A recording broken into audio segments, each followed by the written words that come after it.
ইস্টবেঙ্গল কিন্তু এবার দল গঠনের কাজে নেমে পড়ল। সাউল ক্রেসপোর পরিবর্তে কি নতুন বিদেশিকে ইস্টবেঙ্গল চূড়ান্ত করতে চলেছে? আজ রয়েছে ইস্টবেঙ্গলের গ্র্যান্ড মিটিং।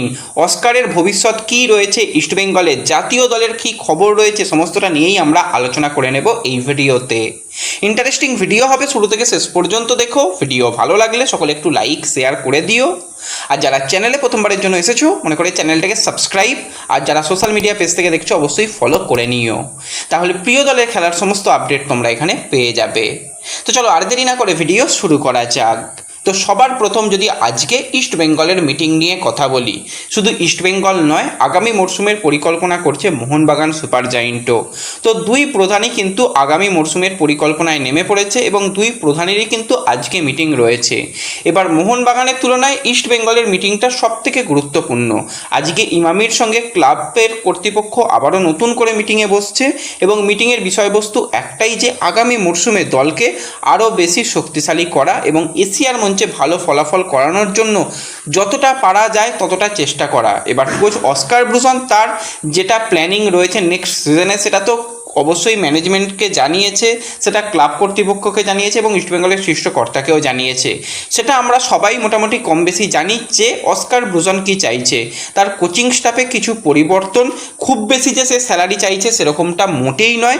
যে স্যালারি চাইছে সেই স্যালারিতে সের্জিও লোবেরা এতদিন মোহনবাগানে ছিল তার থেকেও কম স্যালারি অস্কার ব্রুজন চেয়েছে। এর থেকে আর ভালো কি পাওনা রয়েছে? অনেক বেশি স্যালারি দিয়ে কিন্তু সের্জিও লোবেরাকে মোহনবাগান সুপার জায়েন্ট রেখেছিল, আর দলকে চ্যাম্পিয়ন করে তার থেকে অনেক কমই কিন্তু টাকা চেয়েছে। খুবই অল্প কিন্তু টাকার পরিমাণ বাড়িয়েছে, যেটা ম্যানেজমেন্টের দিতে কোনো অসুবিধা নেই। কিন্তু অসুবিধার জায়গা এই ফুটবলের অনিশ্চয়তা। যে সমস্ত প্লেয়ারদের অস্কার চেয়েছে, আমি আজকের পর থেকে নামগুলো তোমাদের পরপর শেয়ার করব, তো সেই লিস্টের দিকে তাকালে বোঝাই যাবে যে যথেষ্ট হাই প্রোফাইল সাইনিংয়ের কথা কিন্তু অস্কার ব্রুজন ভাবছে, বিশেষত ইন্ডিয়ান প্লেয়ারদের।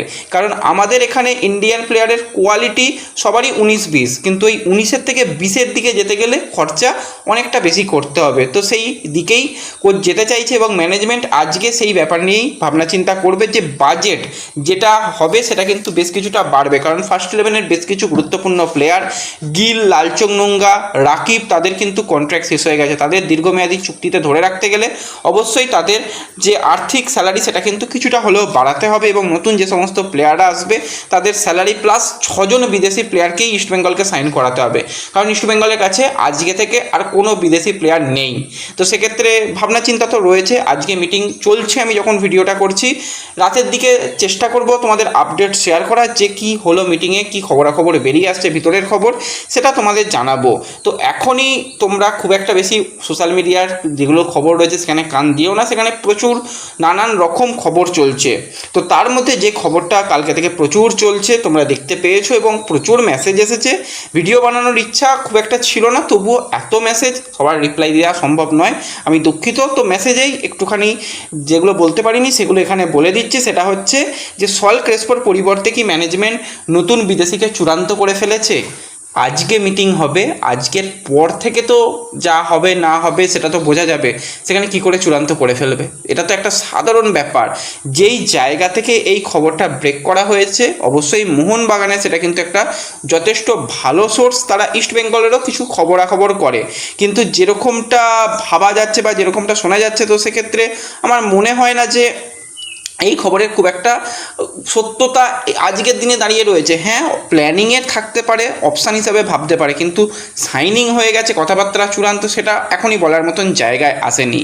তো সল ক্রেসপোর পরিবর্তে যে প্লেয়ারের নাম বাজারে ভেসে আসছে সেটা হচ্ছে 26 বছর বয়সী একজন সার্বিয়ান সেন্ট্রাল মিডফিল্ডার, যে প্রয়োজনে ডিফেন্সিভ মিডফিল্ডার এমনকি সেন্টার ব্যাকেও খেলতে পারে, সাইদ ইসলামোভিক। তো এই সাইদের যদি আমরা কথা বলি, সে কিন্তু বর্তমানে কন্ট্রাক্টেড প্লেয়ার রয়েছে, যেটা হচ্ছে সবথেকে বড় ব্যাপার।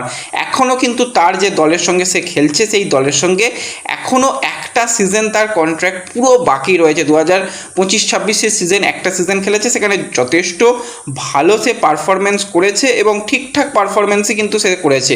কিন্তু এখনও যখন একটা সিজন তার সঙ্গে কন্ট্রাক্টেড রয়েছে, তো কীভাবে কন্ট্রাক্টেড প্লেয়ারের সঙ্গে কথাবার্তা বলবে, যেটা একদমই হয় না যে এরকম কন্ট্রাক্টেড প্লেয়ারের সঙ্গে কথাবার্তা বলা। হ্যাঁ, এজেন্ট মারফত কিন্তু একটা ইন্টারেস্ট শো করতেই পারে। বর্তমানে কিন্তু আর্মেনিয়ার ফার্স্ট টায়ার লিগের ক্লাবে সে খেলছে এবং সেখানে যেটা বললাম এখনও একটা সিজন কন্ট্রাক্টেড রয়েছে। এর আগে যদি ক্লাব ক্যারিয়ার নিয়ে কথা বলি, তো এই সার্বিয়ার ফার্স্ট টায়ার লিগ এবং সেকেন্ড টায়ার লিগে দীর্ঘদিন ধরে খেলেছে। প্লেয়ারটার যে পরিমাণ, তার যে ক্ষমতা, যে ফুটবলের যে জ্ঞান মানে ক্ষমতা রয়েছে, সেটা কিন্তু দারুণ রয়েছে। এর আগে আমরা অ্যালবার্টো নাগুয়েরাকে দেখেছিলাম বা কার্ল ম্যাথিউকে দেখেছিলাম যে সাইলেন্ট পারফরমেন্স শুধু করে যাবে, যাকে নিয়ে অনেক বেশি কথা হবে না, কিন্তু দিনের শেষে তাদের পারফরমেন্স খুবই ভালো হবে। তো সেই রকম টাইপের, সেই রকম মানের, এবং বর্তমানে তার মাত্র 26 বছর বয়স, ঠিক সেই রকম সিমিলার প্রোফাইল কিন্তু রয়েছে এই সাইদের। দেখো এই প্লেয়ারের দিকে নজর আমি তো যতটুকু শুনেছিলাম মোহনবাগানের রয়েছে। এবার দেখো, যেহেতু খবরটা আবার মোহনবাগানের সোর্সের তরফ থেকেই এসেছে, এমবিএফটি তাদেরই একটা জায়গা, স্পোর্টস স্টকের তরফ থেকে এটা এসেছে, তো এটা একটা এরকমও খবর হতে পারে, ওই যে ইস্টবেঙ্গলের আগে নাম করে দেওয়া হলো, ইস্টবেঙ্গলেরও লিঙ্ক রয়েছে, পরবর্তী সময় মোহনবাগান এই প্লেয়ারকে সই করালো, তারপর যেটা সোশ্যাল মিডিয়াতে চলে, এটা আমি কথা বলেছিলাম, তারপর আমি তাদের রিপ্লাই করিনি, এটসেট্রা যেগুলো চলে বা যেগুলো চলে আসছে, সেই রকম একটা করার চিন্তাভাবনা। কিন্তু এখনই বলে দেওয়া যাবে না যে এই প্লেয়ারের সঙ্গে ইস্টবেঙ্গলে কথাবার্তা হয়েছে। কথাবার্তা হওয়ার তো জায়গাই নেই, কন্ট্রাক্টেড প্লেয়ার, ট্রান্সফার ফি দিয়ে নিয়ে আসতে হবে, তো চাপের ব্যাপার। আমার মনে হয় না এই ডিলটা খুব বেশি দূর এগিয়েছে বা আজকের দিনে এগোতে পারে বা কথাবার্তা হয়েছে। আমার তো মনে হচ্ছে এটা পুরোপুরি একটা ভুয়ো খবর হতে পারে। আর এখনই সল ক্রেসপোকে নিয়ে তো ফাইনাল কোনো সিদ্ধান্ত আসেনি, সবার সঙ্গে চুক্তি শেষ হয়ে গেছে, কিন্তু সল ক্রেসপোকে কোচ অস্কার ব্রুজন কিন্তু একটা অপশান হিসাবে রাখতে চায়।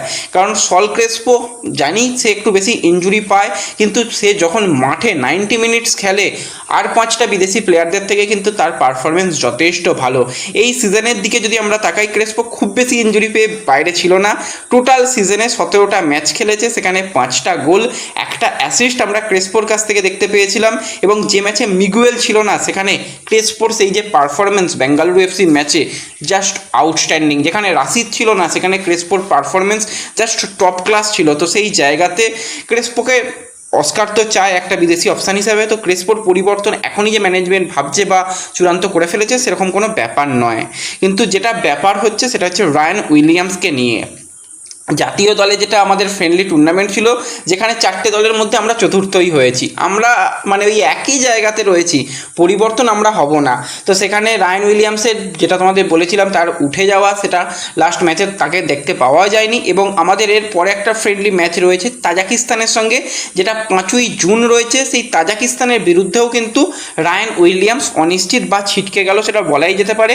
দলের সঙ্গে কিন্তু ট্রাভেল করেনি রায়ান উইলিয়ামস, তো ইনজুরি নিয়েই সে ভুগছে এবং তাকে এই যে আরও একটা ফ্রেন্ডলি ম্যাচেও সেখানে পাওয়া যাচ্ছে না। তো এটা কিন্তু একটা বড় ধাক্কা। রায়ান উইলিয়ামস থাকলে হয়তো আমরা আরও কিছুটা হলেও অ্যাটাকিং ফুটবল খেলতে পারতাম। তো কিছু করার নেই, ফুটবলের অঙ্গ, এগুলো মানিয়ে নিতে হবে। আর আমাদের ফুটবলের যা ধরন, আমার মনে হয় না যে জাতীয় দলে যে সমস্ত প্লেয়াররা খেলছে তারা খেলার যোগ্য। ইয়াং প্লেয়ার, সেই আন্ডার 17, আন্ডার 19 থেকে আবার একটা ব্যাচ তৈরি হোক, তারা ভালো করুক, তাহলেই ভালো হবে।